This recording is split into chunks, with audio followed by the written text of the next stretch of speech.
Chers frères et sœurs en Christ, soyez les bienvenus à la méditation de la parole de Dieu de ce 7e dimanche du temps ordinaire de l'année C. La parole de Dieu de ce 7e dimanche nous invite à aimer. Aimer nos ennemis et à pardonner. Donc, ici, dans l'Évangile, aimez vos ennemis. Faites du bien à ceux qui vous haïssent. Souhaitez-leur du bien et non pas du mal. Oui, l'amour de l'ennemi n'est pas toujours facile. Nous expérimentons cela. Donc il faut, comme dirait Saint Jean, renaître de nouveau. Humainement parlant, c'est pas facile. Mais en tant que chrétien, nous devions faire l'effort. Le Christ lui-même nous connaît pourquoi il nous demande cela. Et pour le comprendre davantage, posons-nous la question, pourquoi faut-il aimer les ennemis? Et ensuite, comment devons-nous aimer nos ennemis? D'abord, pourquoi faut-il aimer les ennemis? Alors, la vengeance appelle toujours à la vengeance. La violence toujours à la violence. La haine toujours à la haine. Donc, répondre à l'ennemi par la vengeance est une mauvaise voie. Quelle que soit la petitesse de l'ennemi, car même si on le gagne par la violence, il peut s'armer demain et revenir. On peut le gagner parce que nous avons devant nous tout un arsenal, ou bien des personnes qui nous soutiennent. Prenons l'exemple des Juifs et des Palestiniens.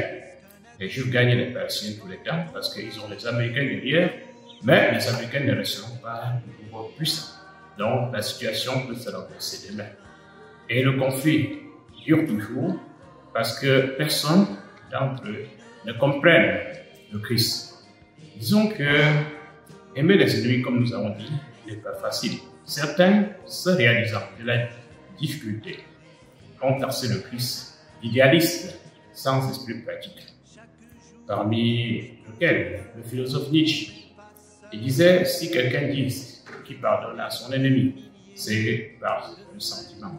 C'est parce qu'il redoute que l'ennemi peut aller se préparer et encore se venger davantage. Alors, craignant les dommages qu'il subira, alors il dit, je pardonne, pour laisser tomber la chose. Mais pour les chrétiens, l'amour de l'ennemi ou le pardon de l'ennemi est une force. Alors, au plan même psychologique, l'amour, la haine nous fait perdre le sommeil. Ça fait que nous sommes toujours en train de regarder, en train, et même de ne pas faire le bien dans l'autre. Toujours en train de vouloir nous venger. Cela nous venge. Et cela peut même nous donner des maladies psychologiques ou psychiques, et même des maladies corporelles. Il est prouvé aujourd'hui que certaines personnes sont malades ou attrapent certains genres de maladies à cause de leur incapacité de surmonter un tort que quelqu'un leur a infligé.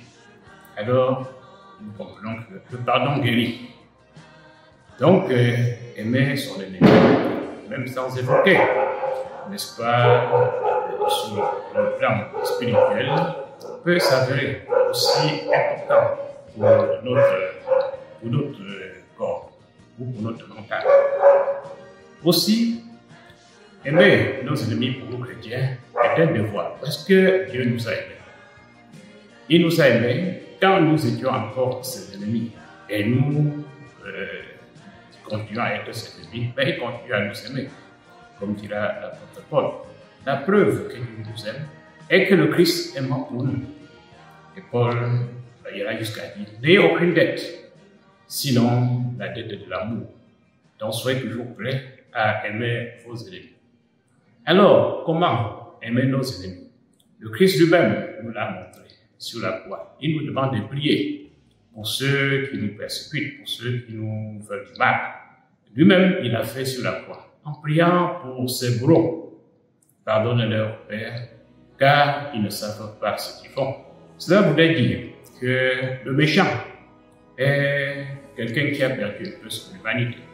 Si nous osons venger ce qu'il nous fait, c'est que nous devenons aussi malades. Mais ce n'est pas parce qu'il est malade qu'il a perdu son humanité. Donc, parfois, les méchants ne se convertissent pas ou bien ne changent pas, parce que personne ne leur montre aussi le bon côté. Donc, quelle que soit la méchanceté, alors l'homme a toujours en lui sa dignité, il est toujours fils de Dieu.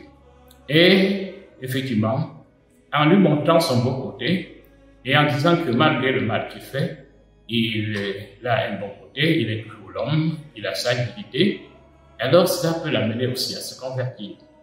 C'est ce qu'ont compris les partisans de la non-violence, des personnes comme Gandhi, qui s'est inspiré du Christ, du discours sur la montagne. Il n'est pas chrétien, mais il a lu le discours sur la montagne, il a bien compris le Christ, plus que nous les chrétiens, pour libérer son pays, l'Inde, de la colonisation anglaise, rien que par l'amour de l'ennemi.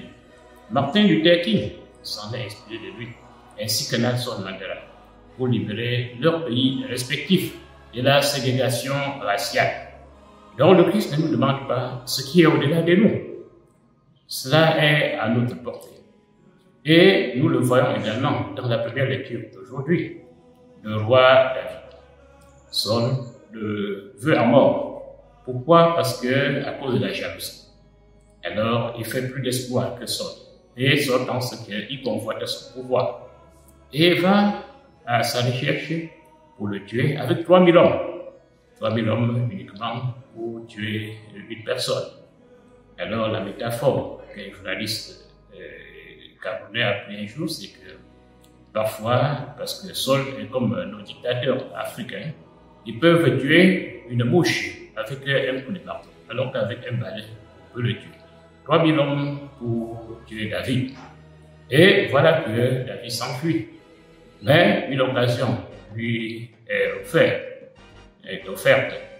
Alors, il trouve Saul endormi avec toute sa troupe. Avec son javelot planté à sa tête, il arrache sa roue. Et voilà qu'un de ses hommes lui dit que dans cette occasion, il faut planter ça plutôt dans son cœur.